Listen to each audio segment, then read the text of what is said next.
Oi, pessoal, meu nome é Augusto Diniz, colunista de cultura de Carta Capital. Não deixe de se inscrever no canal de YouTube de Carta Capital para receber notificações de novos vídeos.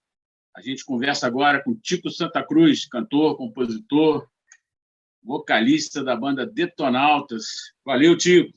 Obrigado, Augusto. Obrigado à Carta Capital mais uma vez pela oportunidade de estar falando aqui sobre cultura, sobre arte, sobre o que a gente gosta de conversar. Maravilha. Acabou de lançar aí o 8º álbum, Detonautas, né? O disco chama-se Esperança.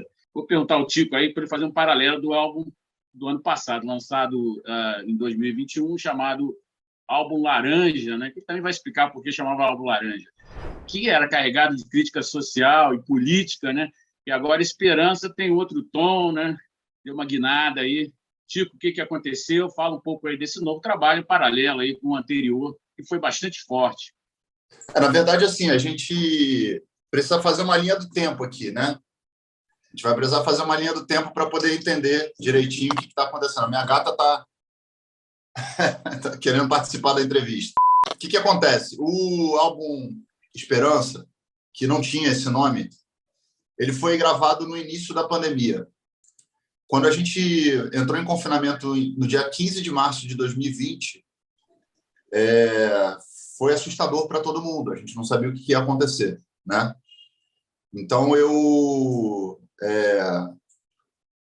nesse primeiro mês de março e tal, os primeiros 3, 4 meses ali, eu fiquei muito junto com o violão, tocando muito, fazendo algumas lives para poder arrecadar fundos para a galera da equipe, do Detonautas, para algumas ONGs, etc., fazendo lives privadas, né? Que eu abri o Zoom e as pessoas faziam um show para essas pessoas, privado, como se fosse eu e você aqui agora, eu começasse a tocar as músicas que você quisesse que eu tocasse, entendeu? Então, foi uma maneira que eu consegui monetizar, de alguma maneira, naquele primeiro momento que a gente não sabia o que ia acontecer, e essa monetização toda foi doada para a CUFA, para o AfroReg, para uma série de ONGs.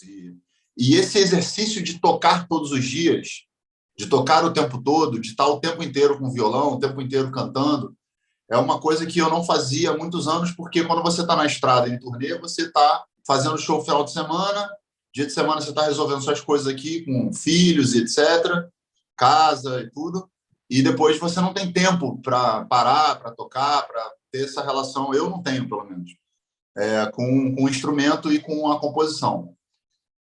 Então, nesse período de confinamento, nos meses de março, abril, maio, junho e julho, eu praticamente compus esse disco Esperança completo. E, através do WhatsApp, eu gravava a música aqui clicada, né? O clique, para quem não conhece, é o andamento que a gente bota na música, e mandava para eles via grupo de WhatsApp. A gente montou um grupo e aí cada um pegava e gravava no seu home studio, porque a gente estava em isolamento, a sua parte. Depois a gente enviava para o Susequinde, que foi o Marcelo Susequinde, que foi o produtor do disco, junto com o Vilarim, que foi o arranjador, e aí a gente formatava a música e, através do WhatsApp, a gente ia modificando, melhorando, fazendo um processo completamente diferente do processo que a gente estava acostumado presencialmente. E aí, quando chegou em agosto, eu compus a música Carta ao Futuro, que ela é uma música que tinha uma conotação mais política, enquanto que todas essas músicas que eu vim compondo até antes da Carta ao Futuro eram músicas existenciais, eram músicas falando de angústias, de questões da convivência, enfim, que é o disco que a gente lançou agora. Quando chegou o Carta ao Futuro, houve uma polêmica dentro do grupo, porque a gente estava vindo com esse álbum mais tranquilo e, de repente, veio uma temática que trazia uma discussão pública a respeito de política e questões sociais, etc. E a gente sempre foi muito democrático no Detonautas. A gente abriu uma votação para saber quem queria seguir com aquela Carta ao Futuro, porque eu tinha postado ela no Facebook e tinha dado uma viralizada forte nela, e quem queria manter a onda desse disco que a gente estava fazendo mais lento, mais tranquilo e tal. E o Carta ao Futuro venceu. Então, a partir do momento que a gente faz o Carta ao Futuro, a gente interrompe esse disco e deixa ele guardado. E vai trabalhar o álbum Laranja, que começa com Carta ao Futuro, depois Me Cheque, depois Mala Cheia, e todas as outras músicas que tinham cunhos políticos sociais, críticas ao que a gente está vendo no Brasil, críticas ao governo, críticas à forma como a pandemia estava sendo conduzida, às fake news, etc, etc. Pegando aquele filme, aquela série Dark, que a galera entra no túnel do tempo para poder entender, ver, ou então, sei lá, 100 anos de solidão, que é aquela confusão toda, eu preciso colocar aqui para a galera entender que esse álbum foi feito primeiro do que o Laranja e lançado depois do Laranja. O repertório, basicamente, ele é inédito. Tem um poema do Braulio Bessa que, junto com o Frejá, eu musiquei antes da pandemia. E tem uma regravação do Amanhã é 23, que é uma música do Kid Abelha, que é uma história que depois eu fiquei sabendo através do Paulo Junqueiro, que é presidente da Sony hoje, mas que foi o produtor do disco na época do Kid, e que me contou a história dessa música relacionada à questão familiar da Paula Toller com a mãe dela, etc. Então, aí eu entendi a música ainda mais da forma como ela, de fato, foi concebida e tudo. E a gente montou um repertório de canções que tem essa nuance, vamos dizer assim, mais tranquila em relação ao álbum Laranja. E no finalzinho, quando a gente já estava para entregar o disco, o Renato Rocha, que é o guitarrista do Detonautas, ele trouxe esse blues. E aí a gente achou muito bom. Eu acabei escrevendo um pedacinho da letra também. E a gente gravou esse blues, que também está no DNA do Detonautas, né? Essa música Amanhã 23 é uma parceria da Paula Toller com o Jorge Israel, né, um parceiro dela lá na música, né? A última faixa, chamada Caco de Vidro, ele citou aí, um belíssimo blues também, que eles aproveitou muito bem, pegou essa gravação aí. E essa música Medo, né, que também citada, aí tem a participação do Frejá, uma poesia do cearense Braulio Bessa. O resto do disco é composições suas, como é que está aí quem fez quem botou a mão na caneta aí e escreveu as letras? As composições são minhas. O meu processo de composição ele é muito intuitivo, então eu vou no violão e tentando encontrar as melodias e tentando conectar as letras, etc. Então, assim, algumas músicas ainda existem músicas que foram compostas nesse período e acabaram ficando de fora, né? Então, assim, foi um período que, apesar de todos os problemas que nós ainda estamos tendo por conta da pandemia, foi um período muito produtivo do ponto de vista de criatividade, de produção de conteúdo nosso, não só de sonoro, de música, mas de audiovisual também. A gente fez muitos videoclipes durante o período da pandemia, lyric vídeos e formas diferentes de poder trabalhar dentro das redes, que foi o único lugar que restou para a gente poder trabalhar.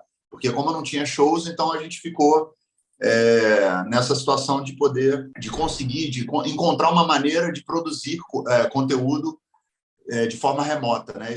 E foi muito importante isso, porque hoje a gente vê que com a pandemia arrefecendo, e daqui a pouco a gente vai poder voltar a se encontrar com mais tranquilidade nos estúdios, etc., a gente encontrou uma outra forma também de produzir, né? Então, agora a gente tem duas maneiras que vão ser certamente utilizadas. Momentos em que a gente vai estar, de repente, cada um na sua casa produzindo, e outros momentos em que a gente vai estar em estúdio experimentando, fazendo uma jam e tal, e de repente surgir alguma coisa. Então, é muito legal aprender em momentos de crise a se desenvolver dentro do que você se propõe a fazer como profissão.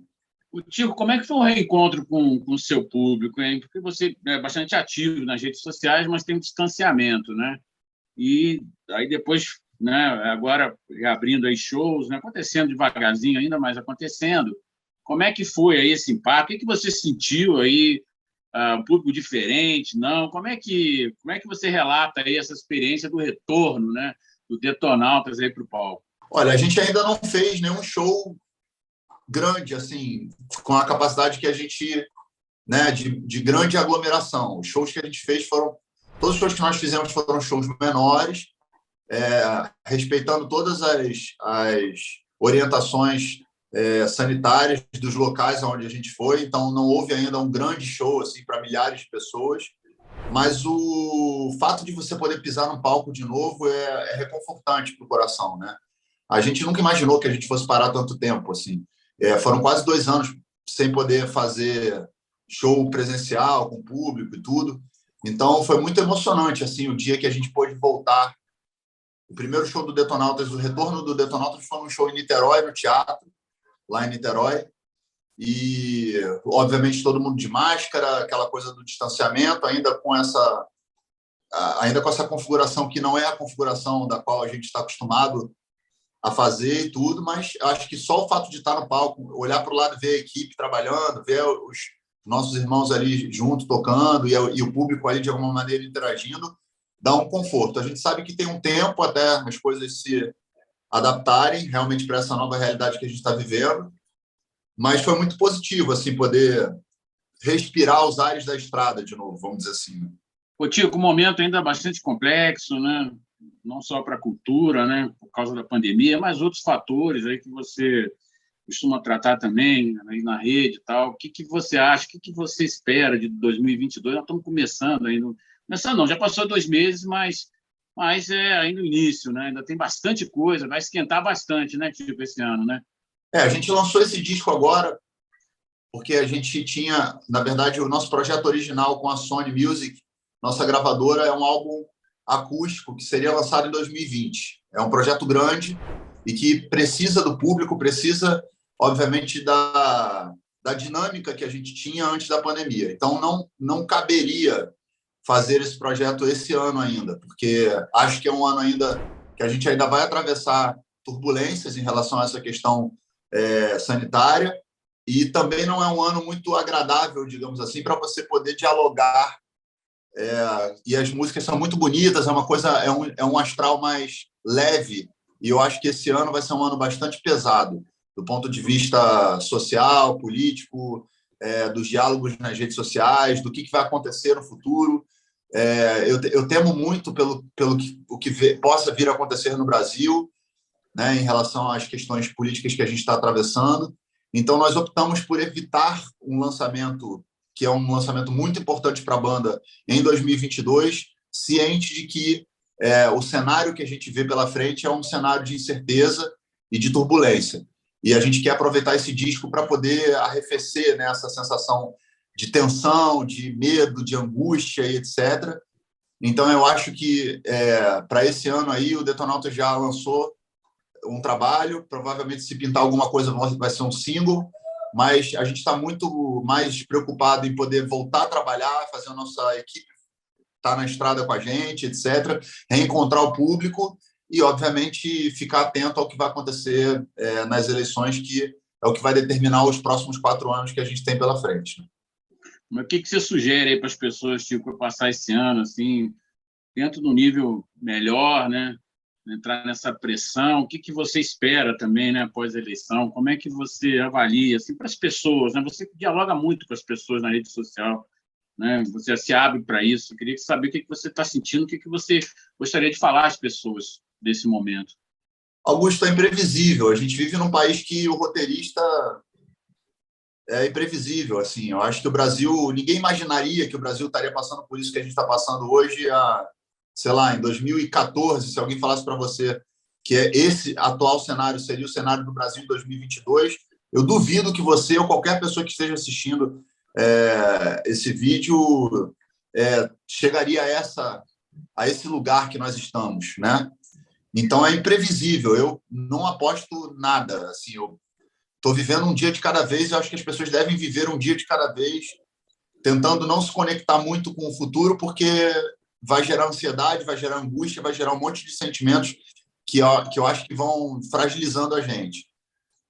O que eu espero, obviamente, é que a gente consiga conduzir o nosso processo democrático dentro das eleições de forma pacífica, né? Embora a gente saiba que vai enfrentar fake news, enfrentar um momento de muitos conflitos, de muitas guerrilhas dentro das redes sociais, etc.